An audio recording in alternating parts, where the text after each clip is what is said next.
Hi, I'm Skinny Cheeks. The PTS patch notes for the High Isle chapter update 8.0 are here. I actually spent about 8 hours over on Twitch when they came out, just hanging out and going through them, trying to work out what's what. If you missed it, they're really some of my favorite streams to do, so definitely encourage you to try to stop by for future ones. That said though, it was 8 hours, so I didn't want to just copy paste that all here on YouTube, so I'll be doing my normal breakdowns with some smaller, more digestible videos as we work our way through the PTS cycle. I'll be going through the highlights of the changes as I start to see how they are going to apply, mostly from an endgame combat perspective. And for this video specifically, I will go over some of the different uses I see for a few of the new sets, as well as some general feedback on them. And this will also include the new mythics and how I think they fit in with our past mythic items. I won't be going through all of the new item sets as I already covered them in my High Isle preview video here, along with some of the quality of life changes that we're getting. And that's linked down in the description, so make sure to check that one out if you haven't already. And then for some other videos coming soon, I will do a champion point update where I talk about how the new slotted nodes we have will probably fit in with the buffs and nerfs to our older champion point nodes, and then a general video covering a lot of the other balance changes, specifically the ones that are going to stand out and make a sizable impact for PvE DPS. So be on the lookout for those two coming pretty soon.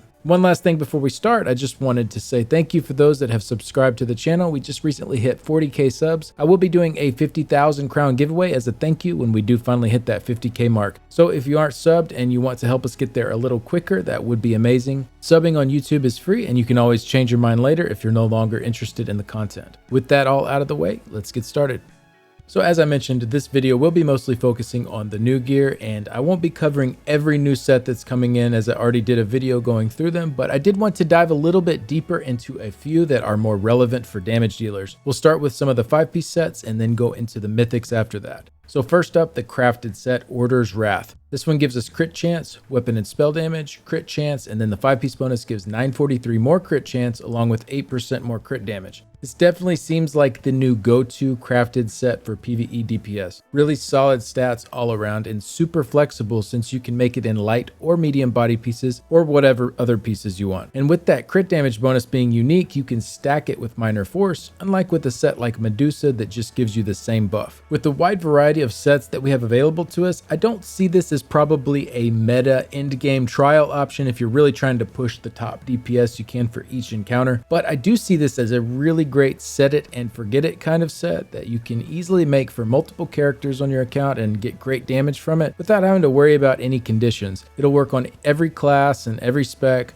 no stacks or proc effects to worry about with it, and it should be very competitive with some of our other top options for DPS.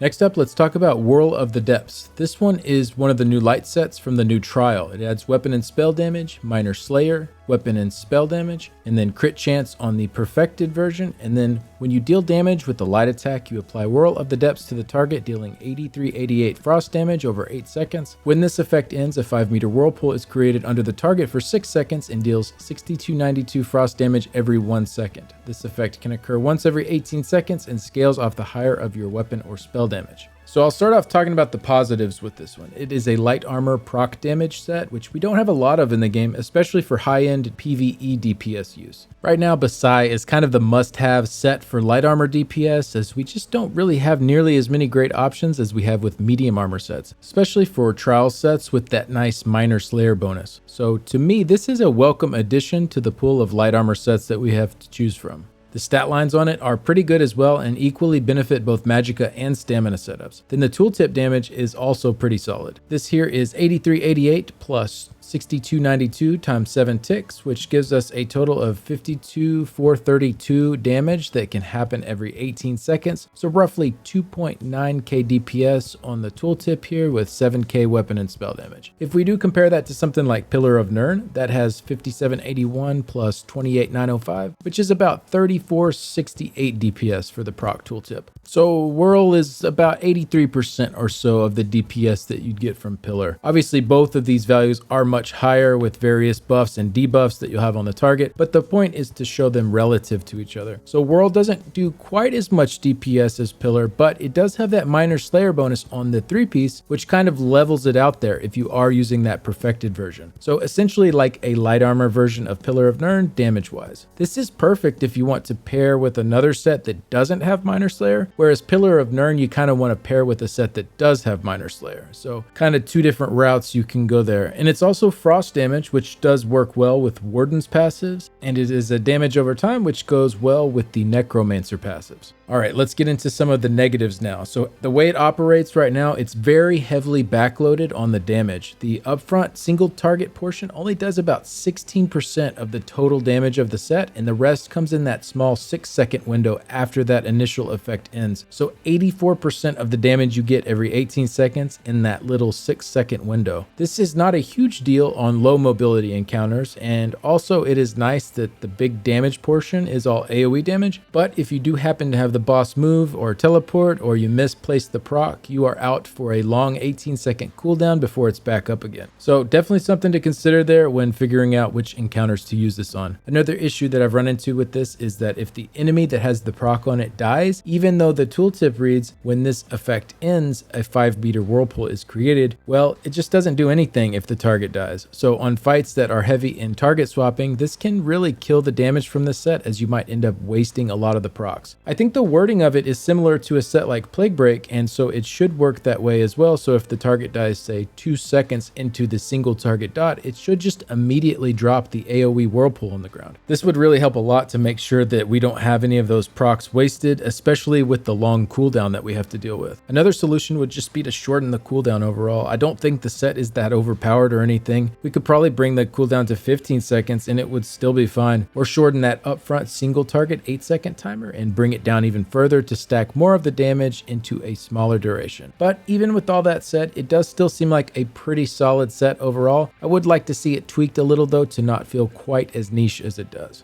All right, and the last 5-piece set we'll talk about is Whorl Riptide. This is the medium set from the new trial. It adds crit chance, minor slayer, offensive pin, and more offensive pin if you have the perfected version. And then the 5-piece bonus is increases your weapon and spell damage by up to 740 based on your missing stamina. So if you watched my High Isle preview video or the patch note stream, you'll know I'm not a big fan of this one. Comparing this to Basai, giving up your stamina is so much more risky than giving up Magicka. You need your stamina to block, roll, bash, and break free, and if you can't do these things when you need to, you're likely not going to survive. Whereas if you run out of Magicka, you generally just can't cast your next ability. So for them to give a less rewarding 5-piece bonus than Basai, when the set has more risk built into it, it just doesn't make a lot of sense to me. Maybe at some levels of weapon and spell damage, that bonus could compete with Basai's bonus, but in a coordinated trial group, we're already pushing around 8k weapon and spell damage due to all of the buffs that we have. So this is much less appealing than a percent boost like you'd get with Basai. So the easy answer here would be to just buff it, but I don't know. I don't really love that. I'd rather them just do something different with it, I think. Maybe an increase in crit chance based on your missing stamina. Crit chance generally scales up pretty well the more coordinated your group is, allowing this to feel more powerful as you get a better, more coordinated group together instead of less powerful. Or you could just take it in a different direction altogether, and I'd be good with that too. Another thing I'm not a huge fan of with this set are the 2 penetration bonuses on it. In previous patches, these would have been very welcome bonuses. However, they just introduced a new champion point node that gives us penetration, along with trimmer scale being adjusted to give more reliable penetration on top of us already having Alkosh as well for groups that are wanting to go that route. So it seems like the timing of this is just a little off. So now with High Isle, if you don't have Alkosh in your group and you want to run medium armor, you can just do the champion point node. And these bonuses add up to just under 3k penetration, so on their own, not quite enough to make up the difference in a medium armor versus a light armor build in the way that Alkosh or the new CP node can. So overall, it seems like these would be welcome bonuses in previous patches, but not timed well with our current one, and we'd be better off with some crit chance or weapon and spell damage here.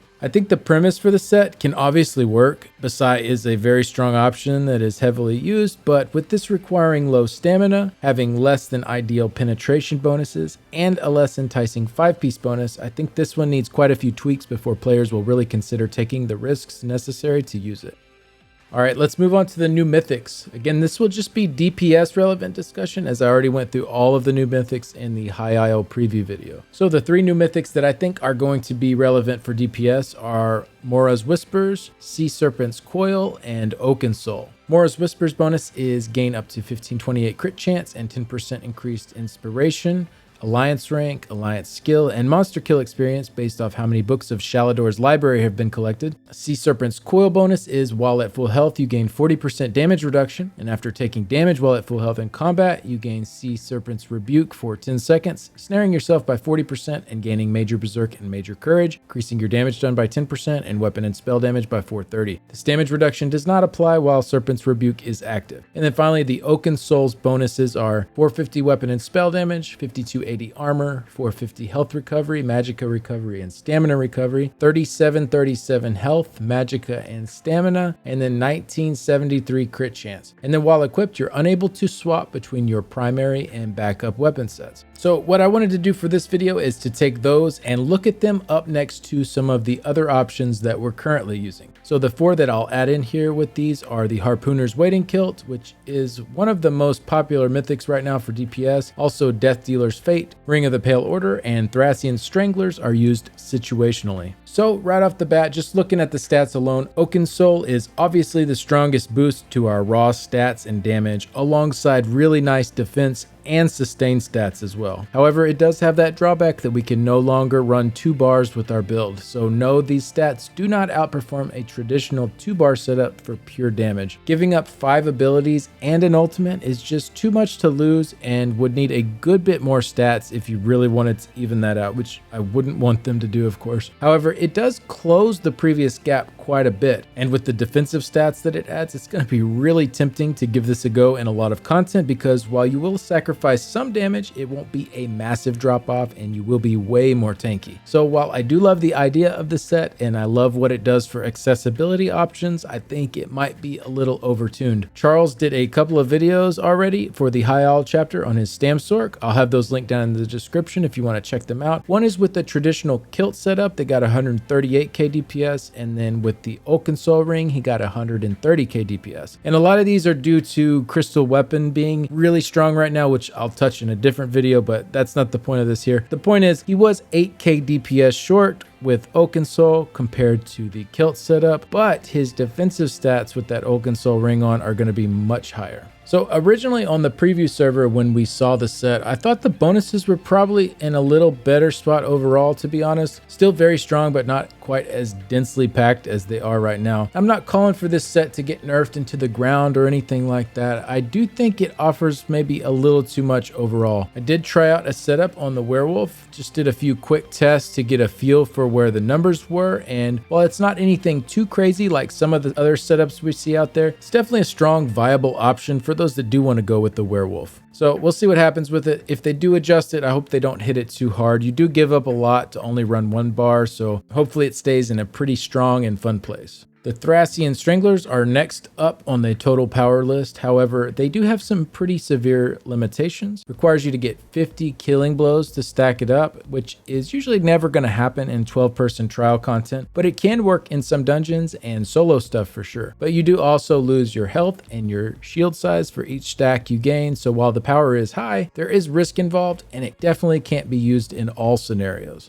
Next up is the new Sea Serpent's Coil. This one gives major courage and major berserk, with the drawback of needing to take damage to activate it and a 40% snare on you while it is active as well. Pure stats wise, this is right up there with Thracian, and depending on your armor setup, like if you had more light pieces instead of medium or less Fighter's Guild abilities than I tested with here, it might actually pass up Thracian for total damage potential, since those medium armor passives and Fighter's Guild passives do benefit Thracian a little more, with it just being a load of weapon and spell damage. But either way, it seems like they're going to be very close to each other one way or another. However, if your group already has major courage covered, like many organized groups do, then that essentially drops your bonus on this to just being major berserk alone, and that ends up still being very strong, but not as over the top as if you're getting both of these bonuses together. This also adds in an extra layer of micromanagement as well. You may want to actually purposefully stand in stupid for a second each time this goes off cooldown to make sure that that you keep it up. So while it offers great bonuses, it definitely has its share of drawbacks coupled with the effort required to keep it up. I think this looks like a pretty nice option for many scenarios where the kilt is not getting a good uptime, and then especially if you're coordinating with your team, you could have all of your damage dealers in this for certain encounters, and then on those encounters that frees up a different set for one of your supports to run, since they could drop Olo or SPC, and so you could essentially look at this 5-piece bonus as Major Berserk plus whatever new set bonus that you're adding in as a group. So definitely some flexibility that it adds into when putting your gear compositions together. I think it's a pretty cool set overall, though. I'm really interested to see how people get good use out of it. All right, and then next up we have our kilt. It is still a very strong option on fights where you aren't taking much direct damage as a DPS, but they did nerf it a little bit. It is now 5% crit chance instead of 5.7%, which isn't a huge deal, but the main nerf that is going to hurt it now is the timer going down to 10 seconds instead of 1 minute. Previously, you could easily keep this up between trash waves and leading up to boss encounters, and also keep it up in the middle of an encounter. You know, for example, running up the stairs in Zalvaka that didn't take 60 seconds to get up there and to start that next phase, so you didn't have to worry about dropping your stacks. Well, with it down to 10 seconds now, these stacks are going to drop off in a lot more places than they used to. I do think it was a bit of an over nerf, to be honest. I know the kilt was pretty popular, maybe a little overused, but I feel like these new mythics are going to add enough diversity, and I would have liked to see where the kilt stood next to those before making any changes to it. So I'm hoping maybe this one can be adjusted a little to not be so punishing with the timer.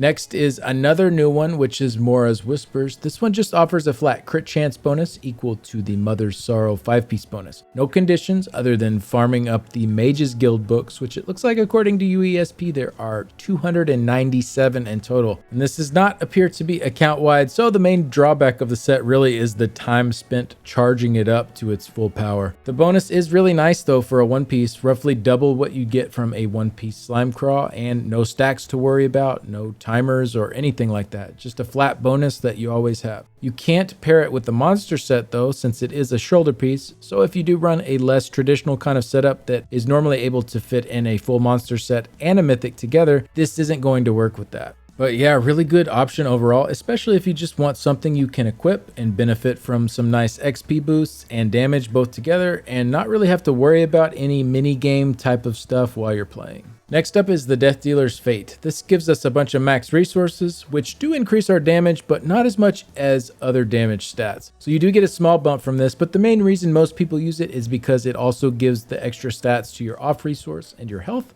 making it a nice option to play encounters a little more safely while also being a small DPS boost. And then the Ring of the Pale Order is the last one here, probably the most popular for solo play in ESO. 20% of your damage is returned as healing, which is pretty massive if you're doing even decent DPS. Then they did add the counter to this to dissuade from group play, where that 20% goes down by 4% for each group member. So in a 4-person group, you'd only get 8% of your damage back as healing, and then anything beyond a 5-person group, and this does not do anything at all. And it also cuts you off from receiving outside healing, so definitely has its limitations. Really, the main use we see for this is for solo play, and it does its job really well there. But yeah, those are the main mythics I see being relevant for PvE DPS. I know there are some others out there that might be used in niche situations, but these are the ones I see people probably going after the most as damage dealers. And for the most part, I think the balance between them is pretty cool. Lots of different options for different types of scenarios and playstyles. None of them are so strong that you would never want to use anything else, though I do think Oakensoul is the closest to pushing that boundary. I wouldn't say it's there, but it's